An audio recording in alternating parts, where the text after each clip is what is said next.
Hey guys, here I am in beautiful Costa Rica, early February. It's a very, very windy day. It's about 10 in the morning on a Saturday morning. I'm going off to a 12-step meeting. So I had this idea for a talk and I want to share it with you, see what you think.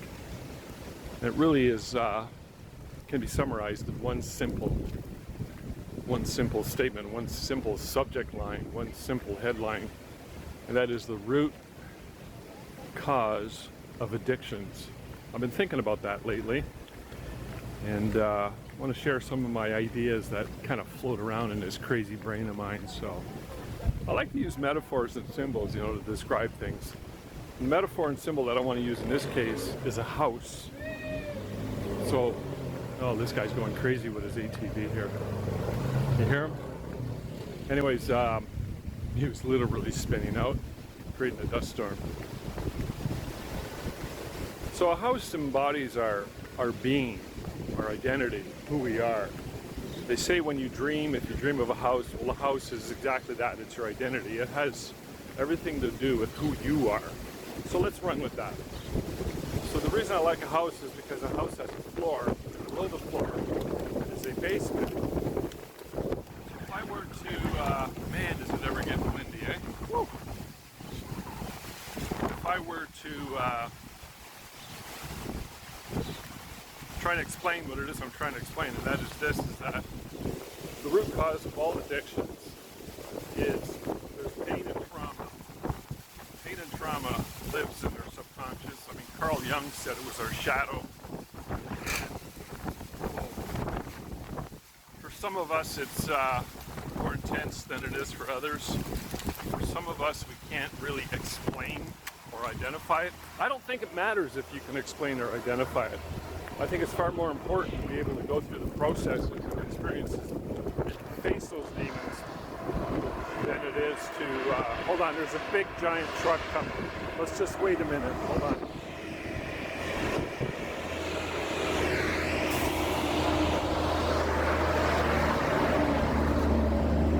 That's called Murphy's Law. Like, I never see these huge trucks on this back road. Yeah, so people sometimes ask the question, well, why are you doing the things you're doing? And or they're looking for the root causes at an academic level. It might help make you feel better. It might actually help in the sense that it'll point you into the right direction as to what it is you need to do in order to heal. But in and of itself, just knowing what the root cause is not enough. What one has to do is open the trapdoor to the basement, get down there, and face the fears. Which is a tough call for most of us. We don't want to do that. It's too scary. It's too painful. However, it's the only way. It's the only way through. And if you have addictions of any sort, they're being manifested in your life, and particularly if they're being manifested to the point where your life is unmanageable, as they say in the 12-step world, unmanageable, that's the key word. So if your life is being destroyed, so to speak, your addictions are serious. They're pretty serious and you need to address them. You need to do what needs to be done. And if you don't, they'll still be there. There's this term called white knuckling. And that is when people quit their addictive behavior, but they don't change or get to the root cause. So the root cause, those demons that live in our basements, is what I want to point out and talk about. And those are the things, the thoughts that sort of roam around in my brain as I peruse this. So if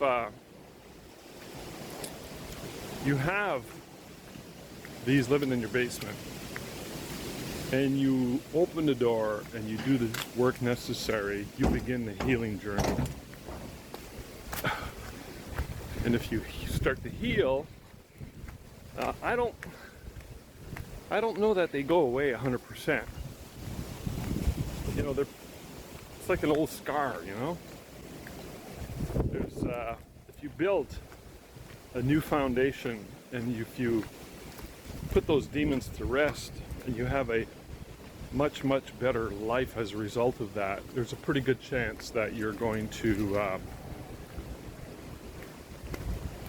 get through it okay. But if you don't face them, I mean, this is the key point I want to get at.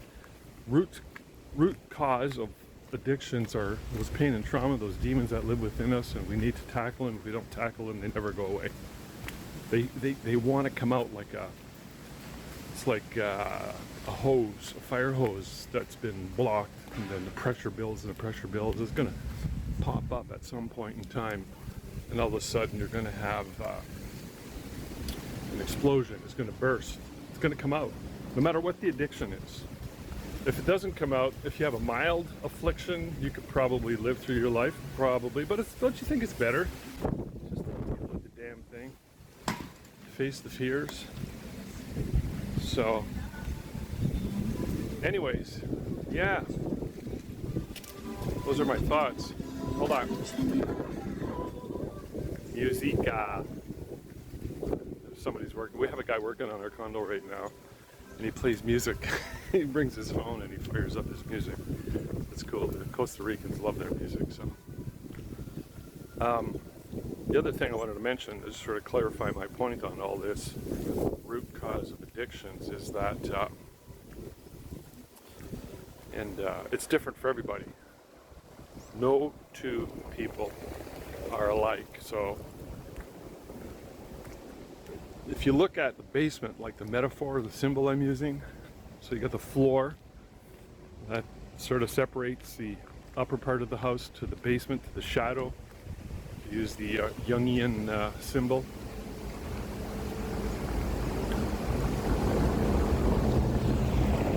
The thing that often stops us from looking in there is pride, ego, and fear, and basic human nature. I mean, as humans, we tend to really want to pursue hi Fanny, how are you? We want to pursue pleasure and avoid pain. That's just human nature. It's like we've got to do it, our evolution. So, but if you look at that floor and what stops us from penetrating and looking down, for many of us, it's like we have catastrophic life events that force us. You know, we lose everything. We lose our spouses. We go bankrupt. We lose our jobs because our addictions are pretty much ruining us. For others, we just get fed up.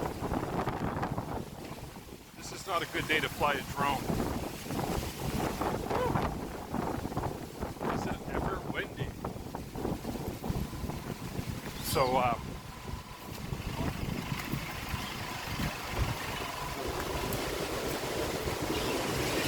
where was I? I'm almost done. Bear with me. The things that stop us from opening the trap door to look inside: fear, pride, ego, power. Sometimes we're given power. You see, if we got a job, we got lots of power, and we get drunk with that power, and that stops us from looking inwards. It's like a major distraction, and in and of itself, it's an addiction. Power can be very, very addictive. Fear can be very addictive too. You see a lot of that in the mainstream media, but that's a separate argument for a separate video. And I just wanted to talk to you guys about my thoughts, my random thoughts. And I hope it makes sense. Let me know what you think. You know, I've been in recovery or sober for 32 years now, and it's been an amazing journey. And I talked about that in the 10-minute TED style talk that I gave in my city a few years ago. I'll put the link to that. Watch it below. It's really short. You'll see what I have to say about that. I think you'll find it very interesting. All right, guys. Nos vemos. Hasta luego.